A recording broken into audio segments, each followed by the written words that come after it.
Oui, bonjour à tous. J'espère que vous allez bien, que vous êtes en pleine forme. Cadrage du DAX pour le jeudi 10 juillet 2025.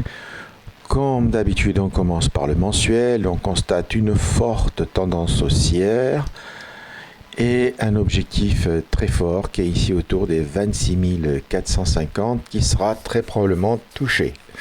Bon, ça, je vous l'ai déjà dit. Je vous ai dit que le mois de juin aussi avait fait un doji, qu'il fallait qu'il casse le niveau d'ouverture, ce qui a été fait. On a réussi déjà à faire un nouveau plus haut en juillet que le mois précédent. Donc vous voyez, à chaque fois, on fait des plus hauts toujours plus hauts et des plus bas toujours plus hauts. Ça ne veut pas dire que le mois de juillet, on ne va pas finir tout à la cave. Ça veut dire que pour le moment, on a déjà la certitude d'avoir fait un nouveau plus haut. Donc nous sommes dans une dynamique haussière très forte et qui se poursuit. En weekly, on voit très bien la zone. Nous, on avait tracé la zone de rebond ici vers ligne bleue. Bon, je me doutais que ça pouvait aller jusqu'au corps ici de cette bougie-là qui était plate ici. Et c'est bien ce qu'ils ont fait finalement. Et là, ça rebondit. Et là, ça casse par le haut. Et on s'attend toujours à une cassure par le haut. L'idéal, ce serait qu'il y ait un gap à la hausse pour que ça parte. Et cette fois-ci, ça ne revienne pas. Donc voilà où on en est. Donc nous, hier en daily, on s'est dit on va quand même se méfier de cette zone de mèche ici à partir de 24 300, 340, 300, voilà, entre 4 300 340. Là, il y a une petite zone ici. Les vendeurs peuvent être présents dessus. Maintenant, c'est pas parce qu'on s'est méfié qu'on a vendu. Hein. Nous, on était acheteurs, on a acheté. Hein, on a acheté beaucoup plus tôt, hein, voilà, et c'était une zone plutôt d'allègement pour des achats faits beaucoup plus bas. Donc nous on était acheteurs et on a regardé ici ce qui s'est passé, 23 300. Est-ce qu'il y avait l'occasion, est-ce que les vendeurs étaient présents ou pas? Est-ce qu'on avait aussi petit à petit? C'est qu'il n'y avait personne, que ça montait doucement, jusqu'à ce qu'il y ait l'accélération. Donc nous on a fini par acheter. Pour profiter de la forte accélération à la hausse qu'il y avait dans la journée. Et effectivement, on avait constaté déjà depuis 2-3 jours que le flux il est haussier le matin. Vous voyez, avant, le marché l'ouvrait, hop, et partait à la baisse tout de suite, et généralement, il revenait même pas. Là, on constate exactement le contraire. Donc nous, on s'est dit, bah, on va, puisque la zone est passe, qu'on casse, qu'on a la bougie horaire au-dessus, et bien on achète, hop. Et on a même enchaîné les achats, voilà, et puis ça finit par atteindre les 24 600. Et là, ça a un petit peu retracé, ce qui est normal à une prise de bénéfice. Donc nous, vers 24 500, on a acheté quelques puts pour pouvoir se couvrir, hein, parce que nous, vu qu'on est acheteur, il faut qu'on puisse se couvrir. Et c'était une belle zone d'achat de puts. C'est aussi une zone d'allègement pour les achats faits tout en bas, hein, surtout sur signal technique. Et aussi pour alléger les calls qu'on avait acheté en bas, puisque pendant un moment on était encore vendeur. Donc les calls ils sont partis tout seuls. Et là on les a bien encaissés, quoi. Donc tout ça c'est parfait. On a été très bon hier, on a fait des beaux gains. Et maintenant on va analyser ce qui va se passer aujourd'hui. Donc déjà sur le daily on voit très bien qu'on reste acheteur tant qu'on ne casse pas cette ligne marron des 24 259. Donc très bien, voilà, on sait qu'on va acheter acheteur, on va rester acheteur tant qu'on est au-dessus en gros de la bougie daily précédente, qui est une grosse bougie. Et on va aller ensuite sur le CFD pour voir, en H4 principalement, pour voir quelles sont les zones intéressantes pour un achat. Donc nous, on se dit une touchette de la MM7, tout comme hier, c'est vers la MM7 qu'on a acheté. Bah, nous, on peut se permettre d'acheter un petit peu. Donc là, ils ont un peu retracé, ils sont plutôt baissiers. On attend la cassure d'une bougie H4 ou d'une bougie horaire pour acheter. Mais enfin, on se dit que cette zone marron-là n'est pas déconnante vers la ligne, vers la MM7 qui est vers 24 200, 542 par là. Quelque part entre là et la super trend, un achat. Donc la super trend, elle était à 24 490. Quelque part par là, c'est pas déconnant qu'ils aient testé la MM7 pour rebondir. Donc nous, on avait ici, en horaire, on voit qu'on avait ici une zone, un plus bas ici, et un autre plus bas ici. Ce plus bas là, bah, il À chaque fois, on fait des plus bas de plus en plus haut. Donc, si on retrace ici, ça pouvait rebondir. Bon, nous, on l'attend un peu plus bas. Hein, la touchette de la MM20, voilà, qui est, vous voyez, à chaque fois qu'on touche super trend des MM20, qu'elles sont très proches, c'est là où il y a l'achat le plus intéressant à faire. On se dit, il y a peut-être un truc à faire par là. Bon, pour le moment, j'ai pas acheté encore. Hein. Là, il y avait une petite réaction, mais j'ai pas acheté. On a la super trend qui passe au-dessus, qui se pente vers le bas. Donc, je n'achète pas. J'attends plutôt sur cassure de ces niveaux-là. Voilà, des 24 614. J'attends qu'il y ait une cassure. Éventuellement pour jouer sur cassure. Donc on est acheteur et on a défini une première zone d'achat qui est quelque part par là, entre les 24 535 et les 24 490. Voilà. Ici, quelque part ici, il y a peut-être une tentative d'achat. Évidemment, il faudra le signal, c'est ce que j'appelle la zone faible. Donc, mais enfin, si la tendance est fortement haussière comme elle a été hier, ça peut rebondir ici. Après, il faut bien comprendre une chose, c'est que là, on est autour des 24 592. 592, ouais, ça va. On risque de gaper à la hausse, encore une fois, et d'enchaîner les gaps à la hausse. Donc ça va, donc tant qu'on enchaîne les gaps à la hausse, nous on reste acheteurs. On achète sur retracement, on achète de notre mieux. Vous voyez, là, quelque part par ici, cet avalement-là, j'aurais pu acheter. Bon, je ne l'ai pas fait parce que je préparais un peu le petit point pour vous. Mais enfin, on voit très bien que la tendance reste fortement haussière et donc on a nos deux zones pour tenter d'acheter. Alors, la première zone, je vous l'ai expliqué, c'est celle-là. La deuxième, c'est vers la même M20. Ici, voilà, qui est très pentue, autour des 24 259. Il faut tenir compte du point bas que l'on avait vu en daily ici, qui est autour des 24 259. Donc nous, les 24 259, c'est quelque part par là. Quelque part par là. Puis vous voyez, ça correspond aussi à la même 20. C'est la zone d'achat forte en ce qui me concerne pour acheter le marché.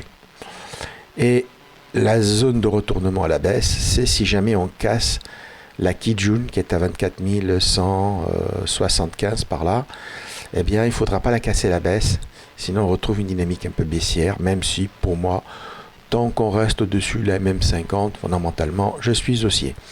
Bon, enfin, peu importe, on avait dit en dessous, on n'achète plus, on attend un signal que le marché se retourne, qui casse une ligne marron par le haut, pour se remettre à acheter. Ok? Donc deux zones aujourd'hui, quelque part par ici, voilà, ici quelque part, on a ici nos zones d'achat. En plus, on voit que la bande de Bollinger se referme, qu'elle se referme, peut-être se refermer vers la Kijun. Voilà, on va surveiller. Puis il faut qu'on attende un signal propre d'achat pour acheter. Bon, on a ici nos deux zones. C'était le plus important pour vous d'avoir une idée où est-ce que je compte acheter. Je surveille évidemment une éventuelle touchette sur la même 7 pour éventuellement commencer à travailler à l'achat. Voilà, l'ouverture de 8 heures, elle a eu lieu pendant que je faisais le live. Donc, qu'est-ce qu'on voit? On voit qu'ils ont plutôt rebondi sur la super trend horaire, hein, mais qui ne franchissent pas la Tenkan. Donc, c'est pour ça que moi, pour le moment, je ne fais rien sur le marché. Je pense qu'ils vont peut-être retracer un peu plus bas. Mais enfin, je vais voir. Si on casse une bougie H4 par le haut, j'achèterai.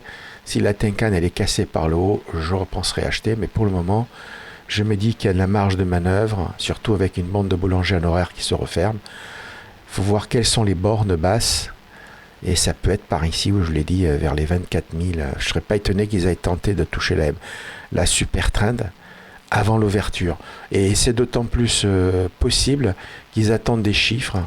Ils attendent pour le DAX, voilà, l'inflation allemande. Ah voilà, elle vient de sortir. Bon, elle est conforme aux attentes, donc donc il n'y a pas d'évolution de l'inflation, elle est toujours basse. Donc c'est parfait. Et l'autre chiffre important de la journée, c'est les inscriptions hebdomadaires au chômage pour les US à 14h30. Donc il n'y a pas grand-chose non plus. Donc nous restons acheteurs, on attend notre zone tranquillement. Voilà, il est 8h, voilà, on voit qu'il ouvre déjà à 8h, il ouvre déjà avec un gap à la hausse, hein, puisqu'ils sont déjà quelque part au-dessus du niveau du cash. Hein. Ils sont à 24 584, donc c'est au niveau du cash. Le cash, lui, il a clôturé, vous voyez, en mèche, autour des 24 600, mais vous voyez là, la bougie ici de clôture est à 24 547 par là. Voilà, donc nous, il est probable qu'ils enchaînent les gaps à la hausse, puisque vous voyez, on a une série de gaps à la baisse, puis on a des séries de gaps à la hausse. Donc nous, tant qu'on a des gaps à la hausse, on continue à acheter. Et puis c'est tout ce que je peux vous dire pour aujourd'hui. On reste acheteur, on a nos deux zones d'achat, ici puis l'autre ici. Et on travaillera ces zones-là en fonction du signal que nous donnera le marché. Voilà, c'est nos deux zones où on tentera des choses. Voilà, je pense que c'était le plus important pour vous. Le reste, au niveau du fondamental, il ne se passe pas grand-chose, hein. Le marché, vous voyez bien, il est en mode espoir, en mode optimiste, hein. Même si Donald Trump menace une hausse de 200% sur les produits pharmaceutiques, le marché, fondamentalement, il s'en fout un peu. Il se dit que Trump va mettre de l'eau dans son vin, ça va se calmer. Et surtout, il est en mode espoir, vu la possibilité des baisses de taux pour la Fed, tout simplement parce que les chiffres sont bons, les chiffres de l'inflation sont bons. Aux États-Unis, on est proche des 2%, et donc le marché, tous les éléments sont réunis pour qu'il y ait une prochaine baisse de taux. D'ailleurs, Jérôme Powell, il a déjà commencé à annoncer que dans les conditions actuelles, blablabla, même si sur les droits de douane ça se calme et tout, on voit qu'il se profile une baisse des taux prochainement, et le marché, il joue ce scénario-là, et donc il est très optimiste et il est assez haussier. Alors l'optimisme est surtout sur le marché européen, c'est lui qui monte le plus, et beaucoup plus haussier que le marché américain. Il ne faut pas l'oublier. Et puis voilà, on a fait le tour de la question. On est acheteur. Depuis qu'on a franchi la ligne marron et qu'on rebondit dessus, nous, on achète, je vous l'ai dit. On achète sur retracement, on achète sur cassure. Alors moi, je vous donne des achats sur retracement. Alors, à ce sujet-là, un petit point quand même pour hier. Vous voyez, je vous avais dit attention, on revient sur hier. Alors là, est-ce que c'était déjà hier ici? Non, ça doit être ici, je pense. Voilà, ici on devait être le mercredi 8, voilà, 5h30, etc. Voilà, je dis attention, 24 300, ils peuvent retracer. Alors là, vous ne le voyez pas en H4, mais vous voyez très bien ici, voilà, les 300, voilà, ça a un petit peu hésité à casser, mais on n'a jamais réussi à casser. Ni cette bougie-là, ni rien. Jamais réussi à clôturer sous la Tenkan. Dès que moi j'ai vu cette bougie-là, j'ai de nouveau acheté pour rester acheteur. Évidemment, on est prudent, on y va doucement à la cassure des 24 300, 324, mais il n'y a aucun retracement. Il n'y a pas de vendeur là-dessus. Rien. Donc nous, on a continué à acheter toute la journée. Ok ? C'est-à-dire que il faut que les vendeurs soient présents, qu'ils donnent le signal de vente pour qu'on puisse vendre. Vous voyez, ça a été ici, tout de suite contre-signal. Nous, là, dès qu'on voit ça, hop, on achète. Il n'y a pas à hésiter, quoi. Les 23 300, ils s'en foutent, quoi. Ils sont haussiers, quoi. Donc ça, il faut bien comprendre ça. On a cassé les 23 300. Et vous voyez, une fois qu'on a notre signal ici, eh bien, regardez, il n'y a rien. Il n'y a rien. Il n'y a aucun retracement en horaire. Il n'y a rien du tout. Il n'y a que des achats à faire. Ok, après pendant la nuit ils s'endorment, hein, donc vous avez l'impression que là il faiblit, mais parce qu'ils ont dormi, quoi. Là, c'est fini, c'était la nuit là. Hein, vous n'avez absolument, c'était une hausse phénoménale, donc nous on en a bien profité. On suit la tendance et on est acheteur, donc on travaille à l'achat, que ce soit en scalp, que ce soit en daily. Voilà, par contre vers les 24 500, on a allégé fortement puisque on avait des achats même faits tout en bas, quoi. Donc on est acheteur. Voilà, on sait on s'extirpe des plus hauts, on fait des nouveaux plus hauts, et donc, voilà, on continue à travailler à l'achat, mais on est prudent. Voilà, on essaie d'avoir des retracements, des signaux pour reprendre les achats. Voilà, d'où la stratégie que je vous donne toujours d'achat sur retracement. Et sur la cassure, c'est beaucoup plus délicat. Voilà, j'espère que c'est clair pour vous. On est dans un marché euphorique, haussier, il n'est pas encore tout à fait euphorique, mais enfin il est très optimiste. Et nous, on continue à travailler à l'achat. Ok ? Voilà, sur ce, je vous souhaite une bonne journée. Je vous dis à bientôt. Bye bye.